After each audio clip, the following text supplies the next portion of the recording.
Përshëndetje të gjithëve dhe mirë se erdhët në kuzhinën e Rajanës. Sot do të përgatisim së bashku akullore në kushte shtëpie. Kjo është një recetë shumë e thjeshtë që unë e përgatis gjithmonë në shtëpi për familjen time dhe këtë herë vendosa që recetën ta ndaj edhe me ju. Unë këtë herë akulloren e kam përgatitur me lule shtrydhe, duke qenë se në këtë stinë lule shtrydhe t'i gjen Nikolaj, megjithatë mund ta përgatisni me çfarëdo lloj fruti që keni dëshirë. Procesi është shumë i thjeshtë, ju duhen shumë pak përbërës. Për përgatitjen e kësaj recete nuk na duhet pajisje e veçantë për përgatitjen e akullores, nuk do të përdorim as mikser dore apo robot guzhine, por do të përdorim vetëm një mikser të thjeshtë guzhine. Dhe ua garantoj që në fund fare akulloria do të dalë jo vetëm e shëndetshme në këtë mënyrë, por ju nuk do të keni më nevojë të blini akullore të gatshme. Tani le të nisim pa humbur kohë me përgatitjen e recetës. Në fillim, tek një blender ose një mikser guzhine, do të shtojmë lule shtrydhet, që në këtë rast unë kam përdorur pothuajse 500 gram lule shtrydhe. Lule shtrydhet duhet që të jenë gjysmë të ngrira, pra lule shtrydhet nuk duhet që të jenë të ngrira fare, por as nuk duhet që të jenë të freskëta, pra taze. Prandaj, ajo që do të bëjmë është që në fillim do të ngrim fruktat. Mund t'i fusni lule shtrydhet në ngrirje një natë më parë dhe më pas ditën e nesërme mund të përgatisni akulloren. Përpara se t'i hidhni lule shtrydhet për të bërë akulloren, i heqim nga frigoriferi të paktën gjysmë ore përpara dhe më pas vazhdojmë me procesin e përgatitjes së akullores. Të njëjtën procedurë do ta ndiqni edhe nëse përdorni fruta të tjera.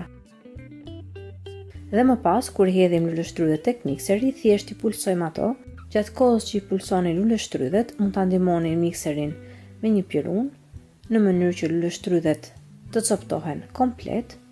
Dhe kur shikoni që masa lule shtrydheve është bërë një masë homogjene, tani tek lule shtrydhet do të shtojmë edhe 200 ml krem pana. Unë përdor krem pana që përdoret për ëmbëlsira, që këtu është pa sheqer, edhe më pas të dy përbërësit i pulsojmë sërish me mikserin, derisa të bëhet një masë kremoze dhe homogjene.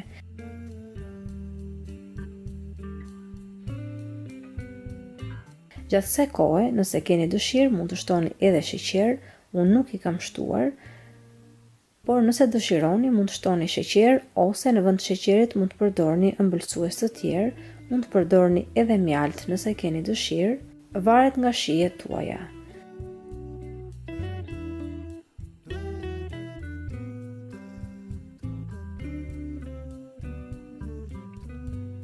Dhe tani akulloren e keni gati, pra pothuajse për 5 minuta keni përgatitur akulloren më të shijshme që do të provoni ndonjëherë. Tani masën e akullores që përgatitëm e hedhim tek një kuti plastike, të cilën mund ta fusni edhe në frigorifer.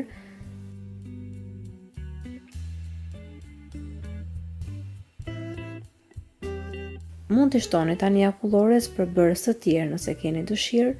Unë i kam shtuar lule shtrydhe të prera në copa të imta. Nëse e bëni me fruta të tjera, mund t'i shtoni edhe çokoladë, mund t'i shtoni biskota të thërmuara, mund t'i shtoni fruta të thata ose copa të tjera frutash.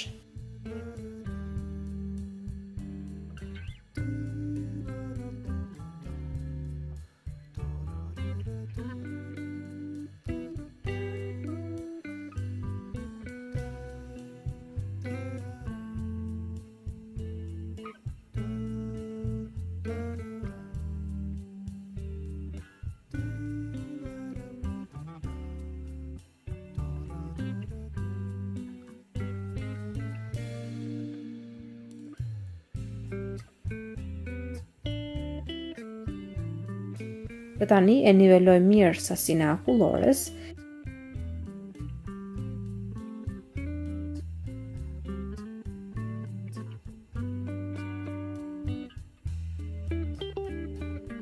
E mbulojmë akulloren me kapak dhe e vendosim në frigorifer në zonën e ngrirjes. pas disa orësh akulloren e keni gati për ta servirur për familjen tuaj.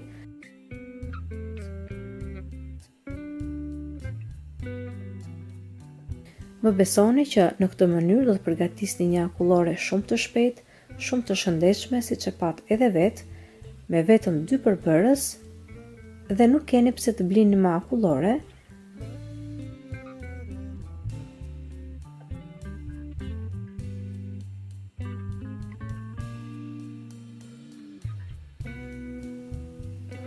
Ndërkohë që në këtë periudhë tani ka fruta plot dhe mund të përgatisni akulloren tuaj me përbërësit tuaj të preferuar.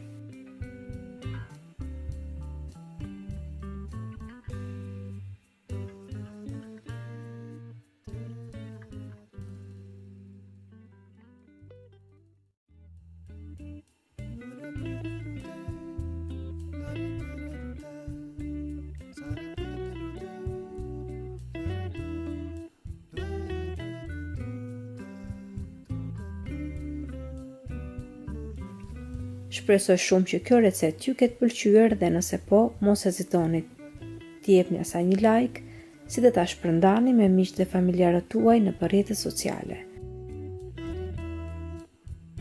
Gjithashtu mos nguroni të abononi në kanalin tim, si dhe të shtypni zilen e vogël anash kanalit në mënyrë që të njoftoheni sa herë në kanal postohen recetat e reja.